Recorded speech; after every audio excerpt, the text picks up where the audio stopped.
Hello everyone. Look at these fun wire wrap jade pendants. Are they not cool?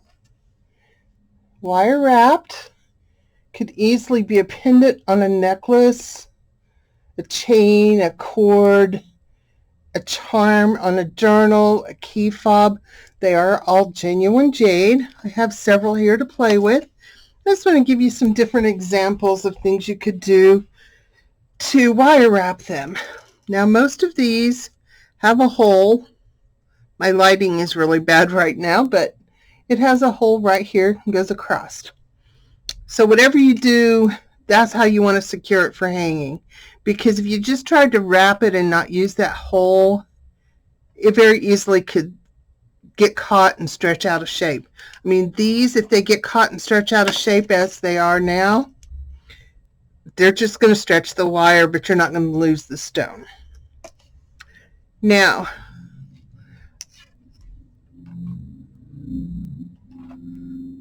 I am going to just start.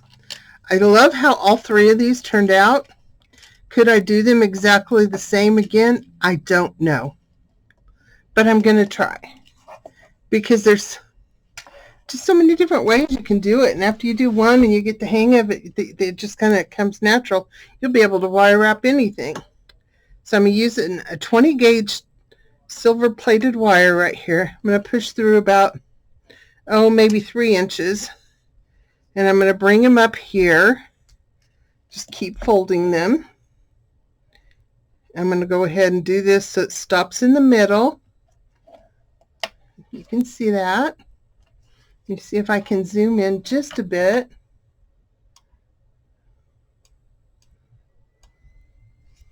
Okay, I just didn't want you to have to see my big old hands. When I zoom in, they make them even seem bigger. Okay, so I'm going to take this and just wrap this around. In my terminology, when I teach wire wrapping, I always call this the stem. I don't know why. I just think it is. And I know that I have a fairly long piece of wire because I feel like I waste less if I use it long. I'm used to it flipping around, so it doesn't bother me. But I do take it and I kind of put it down beside me so it kind of pops under my desk a little bit. So I've wrapped this just one full time now. I'm going to go ahead and wrap it one more time. And now I'm going to make a loop. Now, depending upon how big of a loop you want, I'm going to use round nose pliers. But if you don't have that, grab a pencil or something else circular. And I'm going to take this and just make a loop the size of that pencil. Pull that out. Now, if with round nose or a flat nose pliers, what you want to do is you want to hold that loop so it stays the shape you have it. And then you're going to wrap this a couple of times. You can take your time, make it nice and smooth, or you can be wild and crazy. I do tend to hold mine a little bit, and I'm going to wrap that little tail just a further bit down because I'm going to have to snip it off anyway. I might as well snip off as little as possible. So I've got it wrapped as far as I can wrap it. And I'm going to get in there with my plier or my cutters and cut it off in pair pliers. On my pliers, if I go way down in here, I get a flat. So I'm going to go way in here and kind of smash that down a little bit. Holding my loop, I'm going to finish working my way down towards the end of the latch or hook or hole or whatever you want to call this that your pendant and charm will hang from. And I wrapped a lot and I like it. Like this one is just as sloppy as I'll get out and kind of crunchied up. That's my favorite style. So if you want to wrap a little extra wire on there and get it kind of twisty, that's okay. Now I'm turning this loop from flat with the bead to angled with the bead, because if you're going to use it as a pendant, it will lay much prettier this way. Okay, so now what do we got all this extra wire? First of all, if you wanted to, it's done. But I feel like if I'm going to put this chunky up here, I need to add more. So I'm going to come back down, and I'm just going to wrap it around here to right there. And I am going to cut off from kind of like right here where I kind of gave it a bend. I'm going to cut off about an inch and a half length is how long I'm going to leave. I'm going to take round nose pliers. Needle nose would work also. And I'm just going to coil this. Once I get that first coil, I kind of pinch it and coil it this way. But once it starts coiling, I usually use my fingers because I feel like I can get it to do exactly what I want it to do. And I'm pinching this here and pinching this. And now I have a beautiful pendant spiral. So that was one thing.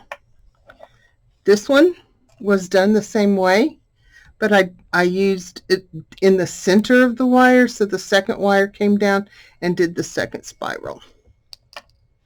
Okay, this one was a lot of fun too, and this one's quick and easy, so I'll do something similar to that. I'm going to go in here, and if your wire has a kink, it may want to not go through, so always try to work your kinks out. So I'm going to come up here. One of these is longer than the other, and I'm going to make me a twist or two. Use one of these, it doesn't matter which one, to make my bail or loop for hanging it on. Holding that out of the way, I'm going to wrap this. And like I said, if you want to do it nice and smooth so it looks like a beautiful coil, that's not hard to do either. And then I can do the same thing with this one, but I think I'm going to be a little bit creative with this.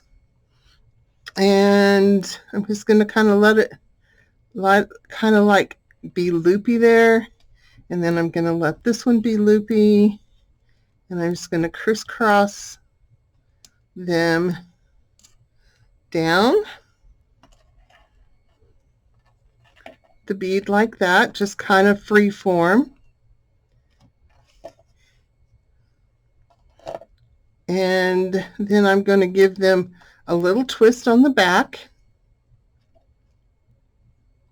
and bring those two ends up. And of course, it's different. It's completely different. Again, I'm going to spiral these.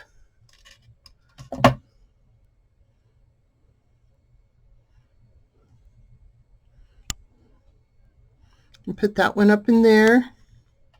And this one, I'm going to kind of see if I can't pull this one a little snugger because that loop in the back, and I'm going to kind of smash it down because where I twisted it, it's wanting to do something strange. So I'm going to take this one and put a little curl on it.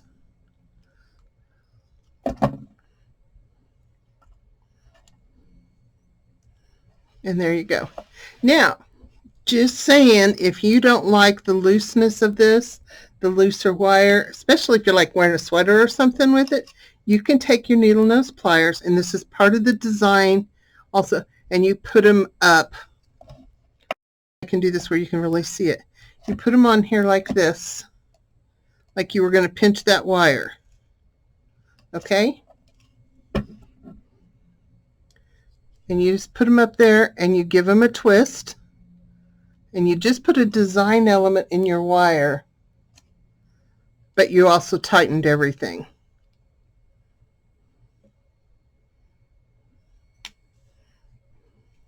So that's just another added embellishment that you can add to it. Let's put one on the front and just give it a little twist. So now it's even cooler. So that's two different ones. Shall we go one more? I'm trying to find a good light for y'all I think this other little one doesn't do what I want it to do. So, you know what? I have some thinner gauge copper sitting out here. It's really hard to see, but we're going to work with this because it's different, right? I love copper wire. Because this is a thinner gauge, I'm pretty sure I'll be able to get 2 pieces through this. Yep. So what am I going to do? I don't know. Not until I get going on it, okay? So let's say, let's pull out about 3 inches, and this is doubled. So again, I'm just going to, I'm going to twist this. I'm going to twist it a little snugger than I have the other ones, so there's less movement. And I'm going to make my loop with the short wires. And I'm going to use both of them. So I've got my loop. Now, because this is thinner, if you pinch these, you're going to get them out of alignment of being together. But it's also thinner, so it's still going to wrap easier. So I'm wrapping this one down to where it starts to get wider as it goes down and wraps around those wires. So it kind of looks like a bead cap. Now we can cut these off and throw them away, but they're just enough to add a tiny little curl. Hardly noticeable.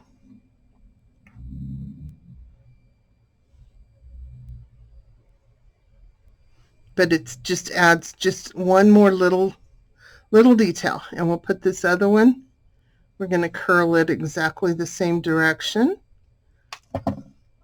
And I'm going to smash it down with my fingernail because it curled up a little bit. So there we have a tiny little curly cues coming down. I know that is so hard to see. I apologize for that.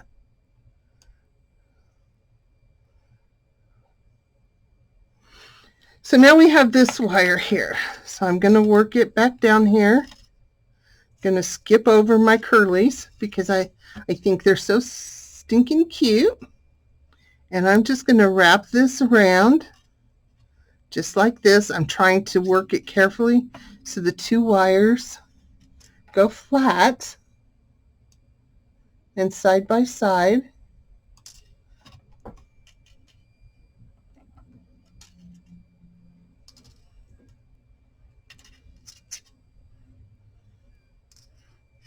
And then when I get down here, I'm going to come back up. I'm kind of going under that swirly there. Bring these over. Now I'm going to cut this off at about, I'm going to say that's about 2 inches. These are my heavy duty cutters, not my jewelry cutters. I should have grabbed them. And so now I'm just going to make, actually, because this is thin wire, this is probably way longer than it needs to be. But maybe we'll make a good tight spiral.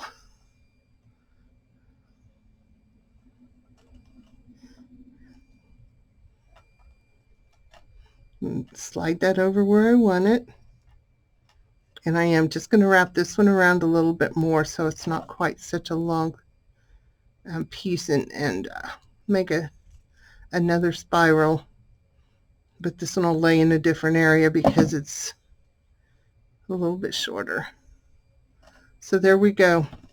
A pendant with all kinds of little spirals at the top and twisted and wrapped around the bottom. And it lays flat with the 2 wires, and it's really got a whole lot of cool dimension. So I hope you enjoyed that. I hope you give wire wrapping a chance. These are all freeform and just kind of fun and simple, but yet it looks great. Thanks for watching. See you again. Bye.